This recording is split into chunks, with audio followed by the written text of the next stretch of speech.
Sehingga karena ada rebutan-rebutan itu terus ada pemicu. Nah itu yang melahirkan konflik. Nah harus dicamkan, ditanamkan bahwa kepentingan berbangsa ini di atas ya, di atas kepentingan kita, di atas nafsu kita, di atas keserakahan kita, sehingga kita mudah damai. Itu rumusnya kiai-kiai ya. Saat tentu di sini pakai solusi yang ala kiai ya, karena tentu mereka ingin mendengar versi kiai.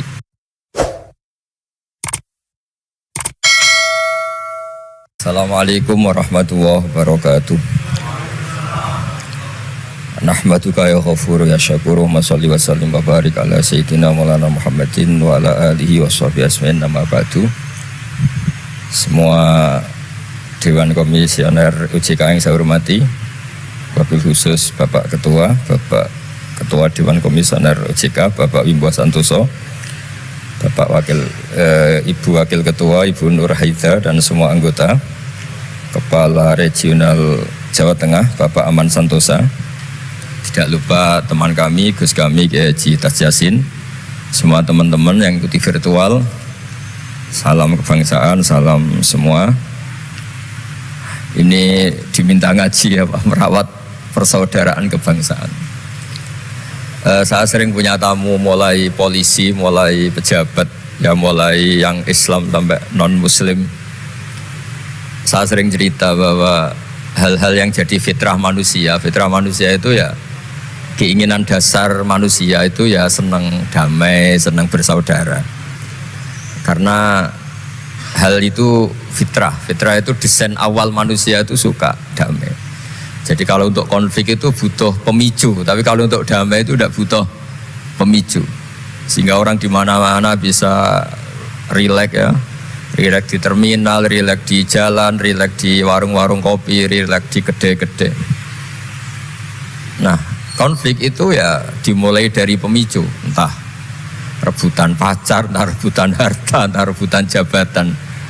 Sehingga karena ada rebutan-rebutan itu terus ada pemicu. Nah itu yang melahirkan konflik. Nah harus dicamkan, ditanamkan bahwa kepentingan berbangsa ini di atas ya, di atas kepentingan kita, di atas nafsu kita, di atas keserakahan kita, sehingga kita mudah damai. Itu rumusnya kiai-kiai ya. Saat tentu di sini pakai solusi yang ala kiai ya, karena tentu mereka ingin mendengar versi kiai. Kalau versi polisi mungkin ya tegakkan hukum. Kalau versi bank atau OJK ya, kalau nasabah nakal ya jangan dikasih kredit lagi. Kalau versi mertua ya, kalau mantu nakal ya dipulangkan, anaknya ditarik kembali. Jadi versi itu banyak ya. Kalau versi imigrasi ya mungkin dicabut paspornya gitu. Kalau versi kiai itu melihat dunia ini sederhana. Banyak orang-orang tasawuf, saya ini cerita tasawuf, cerita yang ringan-ringan saja. Orang tasawuf itu kalau makan itu satu piring ternyata kenyang gitu. Minum satu gelas ya sudah puas ya. Terus dia cerita, ngapain saya butuh uang banyak, uang satu piring ya sudah cukup gitu. Kalau tidur gitu ya tidur di satu kamar ya tidur, bangun ya sudah puas. Artinya Anda punya kamar 100 ya tidurnya tetap di satu kamar. Jangan mentang-mentang punya kamar 100 dibagi 5 menitan itu. Karena eman kalau kamar yang lain nganggur gitu. Artinya kalau punya kamar 1 cukup, ngapain ingin punya kamar banyak. Jadi sebetulnya kalau kita punya rumah banyak itu nambah kebingungan, karena yang sana yang rumah siapa, yang sana siapa. Ya kalau dianggap prestasi, kalau dianggap tambah bingung, karena mau tidur saja di rumah mana ya gitu. Di kamar mana ya? Kalau miskin kan enak, sudah itu aja, gak ada banyak pilihan. Artinya dengan cara seperti itu sebetulnya merajut kebangsaan itu lebih mudah, karena awal dari segala perpecahan, segala konflik itu mau menang sendiri. Sehingga dulu cerita-cerita orang sufi, kalau dengar itu tetangga kamu tidak cocok, partai sebelah tidak cocok, terus ormas sebelah tidak cocok, itu jawabannya lucu. Sebetulnya saya sebagai manusia kalau ada orang tidak cocok itu tersiksa, tapi bagus lah. Kalau tidak cocok itu tidak utang saya, tidak pinjam uang saya, tidak pinjam mobil saya. Sehingga jadi gampang gitu. Artinya jadi gampang itu ya orang yang baik sama kamu ya baik, karena Anda punya mitra, punya teman. Yang sedang nggak seneng kamu juga baik, Di mana-mana orang pinjam uang itu gara-gara seneng, gara-gara cocok. Jadi tidak cocok ya ada berkahnya sendiri.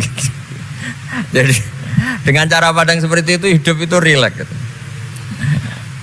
Nah, itu kalau teman-teman yang utang itu pasti temennya itu. Ada musuh kamu utang kamu. Jadi musuh ya punya berkah sendiri. Gitu. Tapi jangan musuh yang sampai nikah menembak itu nggak berperadaban itu. Suatu saat Imam Syafi'i itu pernah didatangi orang itu, ketemu beliau cium tangan hormat. Setelah di luar ternyata orang itu mencaci maki.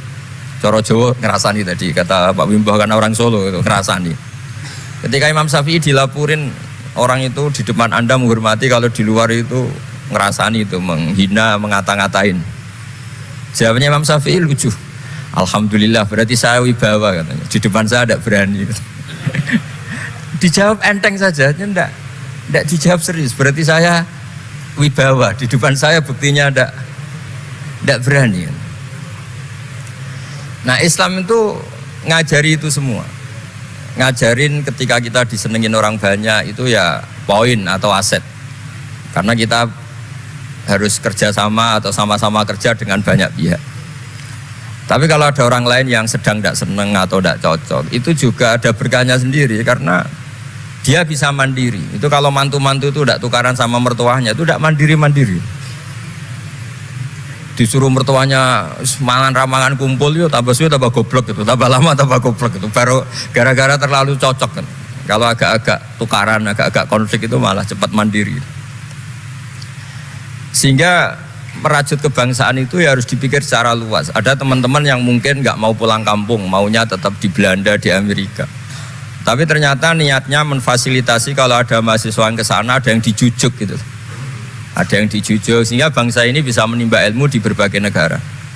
Termasuk dulu di Mekah itu ada namanya Syekh Mukhtar. Itu semua dulu nggak ada hotel, semua orang haji pasti numpang dalamnya atau rumahnya Syekh Mukhtar. Beliau nggak pulang karena jagani semua yang haji di Indonesia biar gampang. Artinya jangan kira teman-teman yang sedang di Mekah atau di Medina atau di Eropa atau di Amerika terus anti kebangsaan, enggak juga. Ternyata mereka bisa memfasilitasi kita saat kita di sana. Wawasan kebangsaannya juga hanya menjadi fasilitator atau menjadi mediasi atau jadi sarana kalau ada teman-teman ke sana. Begitu juga para wali. Ini cerita, mungkin cerita yang enggak ada di OJK, cerita wali Pak Wimbo. Wali itu kalau disuruh mikir kredit, disuruh mikir cara bantu orang miskin itu ya enggak pati bakat gitu. Tapi komunikasinya langsung sama yang punya.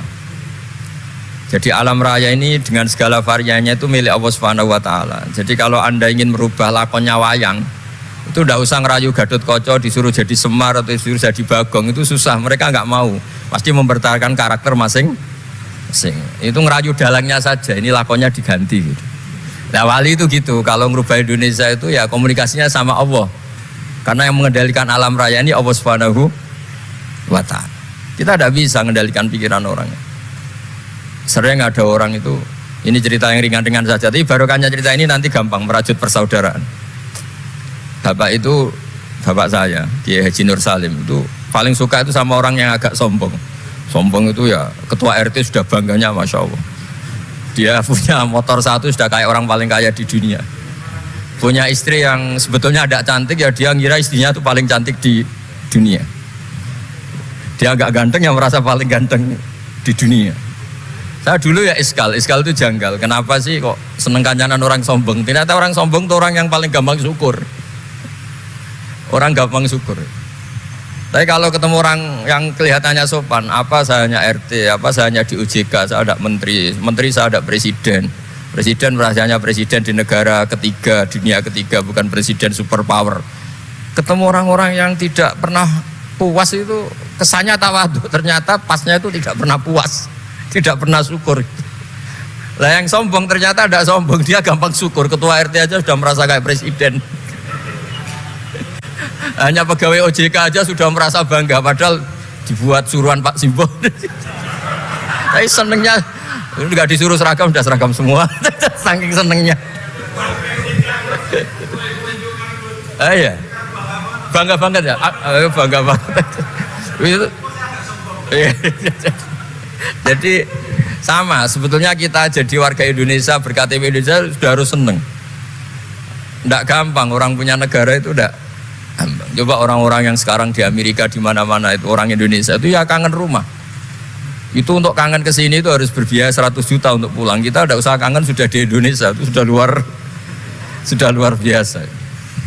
Nah, sama-sama kerja atau saling memberi kontribusi. Saya sering punya analogi ya. Saya sering diskusi sama banyak rektor di Indonesia. Bagus mana kerja sistem modern sama sistem kiai. Kata saya ya semuanya punya plus minus, tapi kalau saya kiai ya milih bagus kerjanya kiai kata saya. Kalau kiai itu ngajarkan orang yang mampu nolong yang lemah, ya sudah itu aja ajarnya. Kapan saja Anda mampu, berkesempatan mampu ya wajib menolong.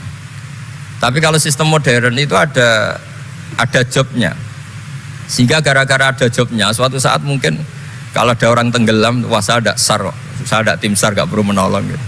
Kalau ada orang miskin, saya ada pegawai bank gak perlu ngasih kredit. Itu bahaya untuk bangsa ini, sehingga dibutuhkan kerja-kerja yang ala kiai saja. Kalau ada kecelakaan di jalan, meskipun Anda tidak satlantas ya ditolong Anda yang menangi, yang tahu. Kalau ada yang miskin, tetangga kamu Anda mampu ya tolong saja, tidak usah nunggu diajukan proposal, didaftarkan miskin resmi sampai ada plakatnya terus baru dibantu. Itu selak mati. Nah, selak kelaparan. Nah, pendidikan agama juga gitu. Misalnya semester ini mengkaji tentang sholat misalnya di UIN atau di IAIN, mengkaji tentang haji. Kalau di kiai enggak, Anda mau haji tinggal tanya kiai. Tapi kalau ada kuliah nunggu semester itu, nunggu dosen itu baru tahu bab haji. Nah kalau pertolongan itu nunggu polisi, nunggu OJK itu prosedur dulu, kadang ditanya sertifikatnya macam-macam. Nah di sini pentingnya kerja. Jadi kalau lembaga resmi ini untuk hal-hal yang besar, yang tidak mendesak, yang mengikat. Tapi harus ada sistem sosial yang on time, yang setiap saat bisa diakses. Yaitu kebaikan masif, kebaikan yang semua orang itu merasa harus menjaga. Jadi yang menjaga kestabilan Indonesia itu semua orang, bukan polisi, bukan tentara, bukan siapa saja, termasuk departemen-departemen resmi, kepolisian, termasuk semuanya. Dengan merasa seperti itu, saling tergantung, dan yang lebih cepat ya sistem sosial tadi. Sehingga kalau sistem sosial itu ada kiai atau ada tokoh agama lain atau ada yang dituakan, itu relatif stabil karena coro Jawa nak tukaran itu sungkan, kalau terlalu konflik itu sungkan. Nah sehingga dulu ada cerita ada seorang perempuan itu ketemu Nabi itu di jalan. Itu coro etika orang kita lah, apalagi orang Solo, orang Jogja itu kan ada etis, ketemu di jalan dicegat. Ya Rasulullah, saya ini punya bapak sudah tua, dan kalau Anda haji seperti ini pasti ingin bapak saya itu ikut, tapi beliau sudah tua sehingga tidak bisa ikut. Ini gimana, saya harus menghajikan beliau apa enggak? Sama Nabi saat itu dijawab, kalau bapak kamu punya utang, kamu yang bayar, cukup enggak? Ya cukup ya Rasulullah. Ya sudah, seperti itu. Artinya cukup Anda hajikan. Kemudian oleh Imam Bukhari itu dibabkan lucu, babnya itu unik. Bab boleh tanya tokoh di jalan. Jadi tidak tentang hajinya, tapi tokoh itu harus siap menjawab pertanyaan meskipun sedang di jalan. Tidak usah nunggu sowan di rumah atau antri inden daftar tamu. Nah, itu jadi pelajaran bagi kita. Jadi kebaikan itu kita wajibkan dulu ke siapapun yang mampu dan berkesempatan. Sehingga kalau kita misalnya ketemu orang tenggelam, meskipun kita tidak pegawai SAR atau tidak yang bertugas di pantai itu, ya kalau Anda mampu, ya selamatkan.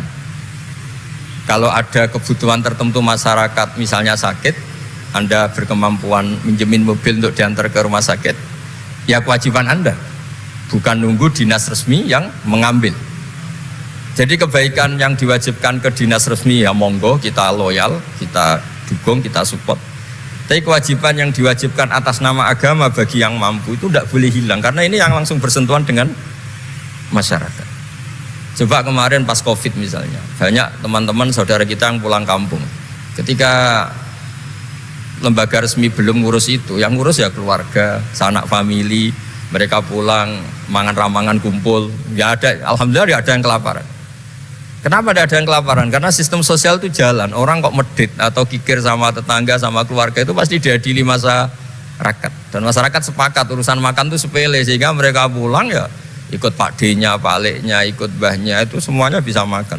Iso ngopi-ngopi, iso rokok-rokok, ya tetap santai aja normal. Bahkan banyak yang nganggur itu seneng. Barokahnya nganggur yang ngutangi tidak nagih katanya. Kalau tidak, jadi ya dianggap ringan saja hal-hal seperti itu. Nah, khawatir saya kalau saya pernah baca kitab di karangan seorang ulama besar, Al-Hayatul Ulya, otoritas besar dalam satu sistem negara, itu harus diakui sebagai bagian dari kebaikan masif. Tapi kebaikan masif yang nggak boleh hilang adalah kebaikan yang nggak punya otoritas, karena ini jumlahnya lebih besar. Ya tadi misalnya kecelakaan di jalan itu kan tidak bisa kebetulan ada mobil patroli atau mobilnya Satlantas atau lembaga resmi tertentu yang nangani kecelakaan. Yang nangani ya orang-orang di jalan yang menangi itu terus diantar ke rumah sakit atau ngabari keluarganya. Sehingga kata Nabi, kullukum ra'in wa kullukum mas'ulun an ra'iyati. Semua kita ini menjaga kedamaian, menjaga kemajmuan, semua kita jaga sistem sosial, semua kita menjaga kebaikan.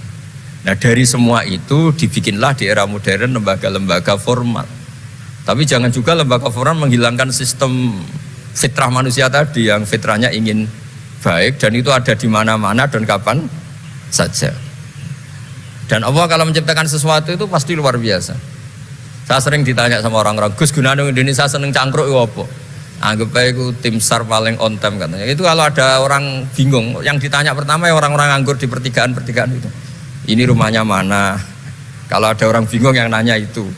Kalau ada orang kecelakaan yang nolong ya itu. Artinya sistem sosial yang sudah ada itu nggak boleh diambil alih lembaga. Karena kalau itu iya, kita kekurangan kekuatan sosial.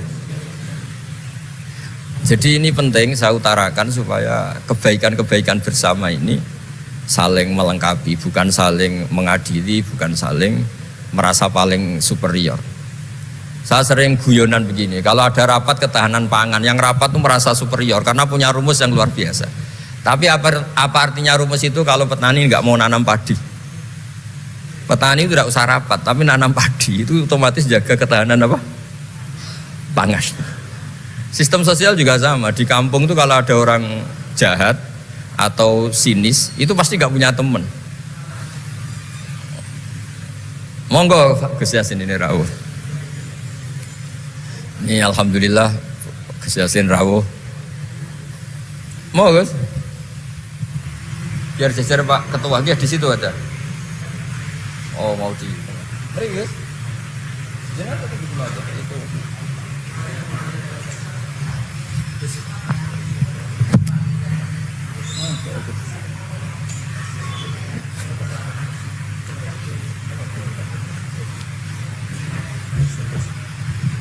Ya saya teruskan supaya kenapa saya nyampaikan ini supaya energi sosial kita untuk menjaga kemajmukan, menjaga toleransi itu lebih masif.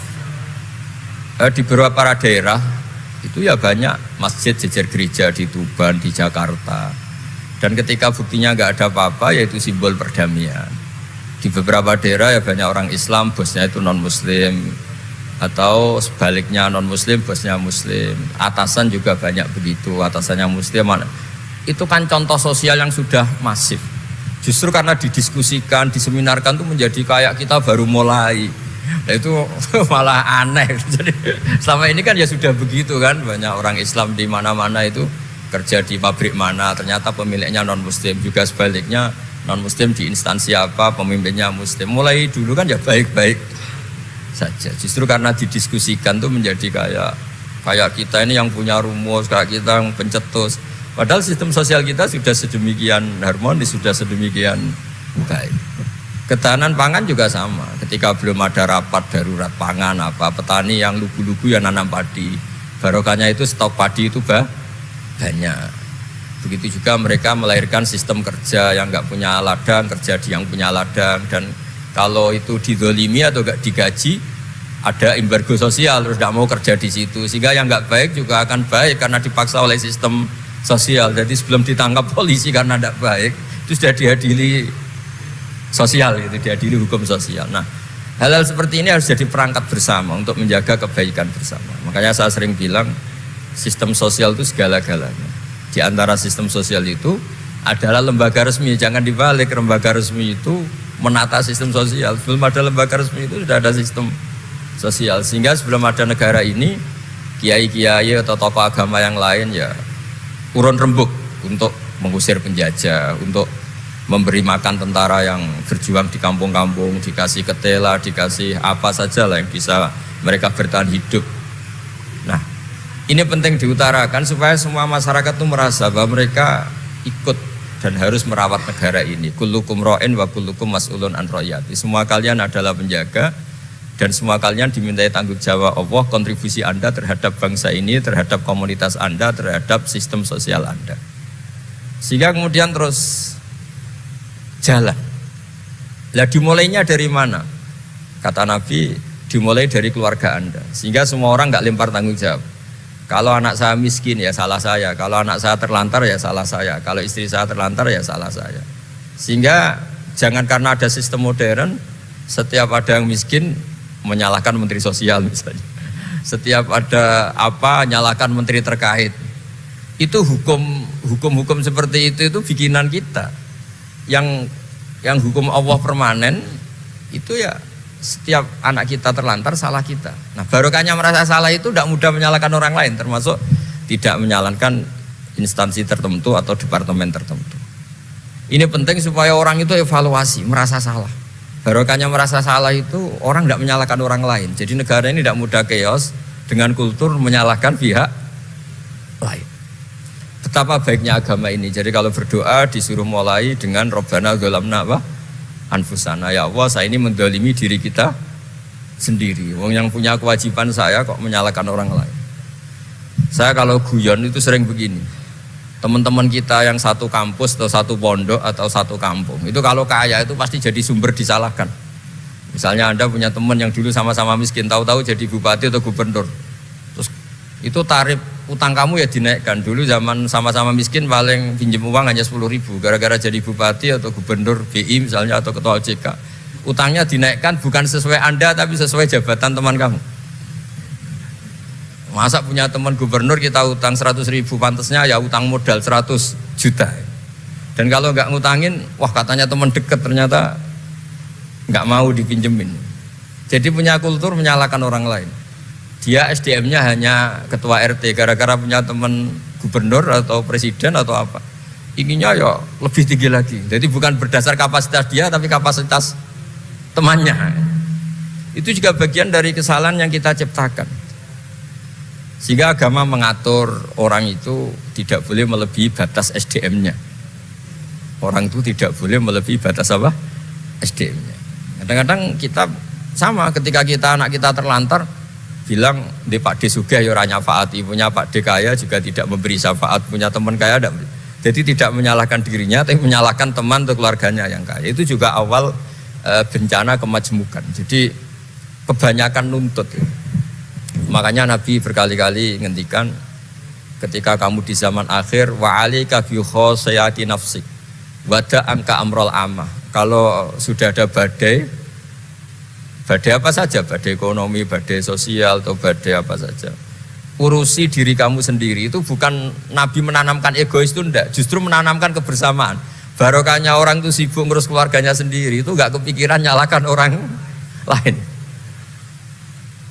Jadi orang kadang salah tafsir itu justru seakan-akan kita diajarin untuk egois, itu enggak.